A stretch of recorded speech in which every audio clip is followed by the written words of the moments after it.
Forget modern sleeping bags for a moment. Tonight we're dealing with something harsher, older, and far more instructive. During World War II, soldiers slept in conditions that modern survival guides barely acknowledge, let alone explain honestly. Sub-zero temperatures. Frozen ground that sucked heat from the body like a drain. Clothes soaked with sweat, snow and rain.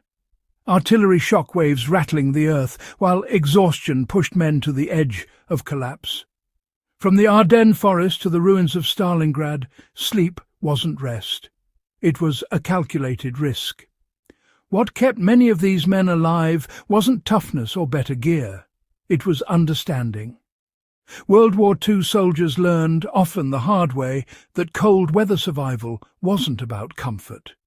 It was about managing heat, moisture, and positioning with ruthless efficiency. They didn't chase warmth, they prevented heat loss. And one field-tested method, overlooked by modern culture, made the difference between waking up and never waking at all. If you care about real history and the hard lessons written into it, take a moment right now to like this video. Share it with someone who respects grounded historical knowledge.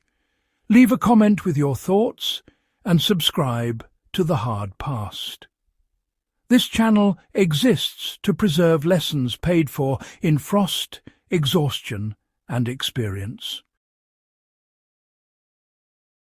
Now let's get into why World War II soldiers could not rely on sleeping bags alone. Why sleeping bags failed soldiers in real combat conditions. Modern survival culture treats the sleeping bag as the final answer to cold. Wartime reality shattered that illusion quickly. Early World War II sleeping bags were heavy, slow to dry, and nearly useless once wet. Infantry on foot often discarded them after days of marching because carrying a soaked bag was worse than having none at all. Across German, Soviet, British and American accounts, the same complaint appears again and again. Cold didn't just come from the air, it rose from the ground, seeped through damp fabric, and attacked hardest once movement stopped. Many soldiers reported waking up colder than when they lay down. The body had burned through its limited heat supply while trapped in moisture and exposed to frozen ground. Insulation alone wasn't the solution. The method that worked addressed every avenue of heat loss at once. Heat conservation mattered more than insulation. The core principle used by World War II soldiers was sealed layering, not bulk. This wasn't about piling on clothing, it was about trapping heat so efficiently that the body couldn't lose it. Soldiers wore their driest layers closest to the skin, sometimes reversing garments so dry fabric touched the body directly. Outer layers were pulled tight, not left loose. Loose clothing allows air movement, and moving air steals heat relentlessly. By sealing layers closely around the body, soldiers created a small, stable microclimate. Once movement stopped, the body's limited heat output could actually be preserved instead of wasted. This wasn't comfortable, but it worked under extreme conditions. The frozen ground was the real enemy. Veterans learned quickly that the ground drained heat faster than cold air ever could. Sleeping directly on soil, snow, stone, or concrete guaranteed rapid heat loss. World War II manuals stressed this repeatedly, and field experience confirmed it. Even the thinnest barrier between the body and the earth could determine survival. Soldiers used whatever they had.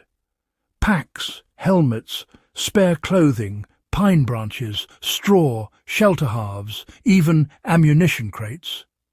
Raising the body just slightly broke thermal contact with the ground. Countless accounts describe men surviving harsher temperatures simply because they insulated themselves from below, while others froze at milder temperatures after neglecting this step.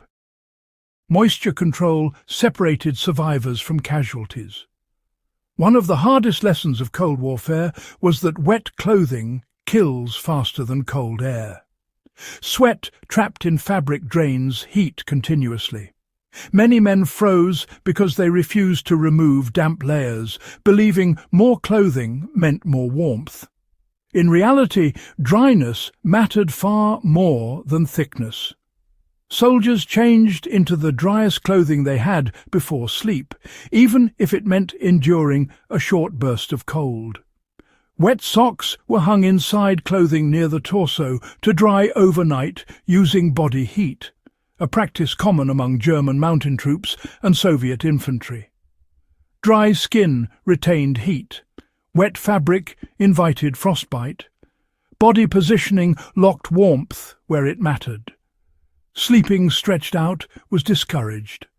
Soldiers curled tightly, knees drawn in, elbows tucked, chin down. This reduced exposed surface area and protected vital organs. In group situations, men slept pressed together without hesitation. On the Eastern Front, entire squads survived brutal nights by huddling shoulder to shoulder beneath shared shelter halves, rotating positions so everyone had a chance at warmth. This wasn't desperation. It was calculation. Heat sharing was deliberate, efficient, and often life-saving. Why shelter halves replace sleeping bags entirely? The simple triangular shelter half became one of the most important survival tools of the war. Soldiers wrapped themselves tightly in canvas, sometimes combining two shelter halves for added protection. The fabric blocked wind, trapped heat, and allowed adjustment. Unlike a sleeping bag, it could be vented, sealed, or repositioned as conditions changed. In combat zones, adaptability mattered more than comfort. A sleeping bag failed once and stayed useless. A shelter half could be adjusted endlessly. Why this method still matters today? This World War II system works with minimal equipment. A tarp, poncho, or wool blanket functions the same way. Dry base layers remain the priority. Ground insulation comes first. Tight wrapping, moisture control, and body positioning do the rest. In real emergencies, this method often outperforms reliance on a single piece of modern gear. World War II soldiers survived not because they had better equipment, but because they understood how the body loses heat and how to slow that process under pressure. These lessons still work. They are uncomfortable, unromantic, and proven. If you value hard historical truth and the lessons that still matter, subscribe to The Hard Past, share this video, and help keep real history alive.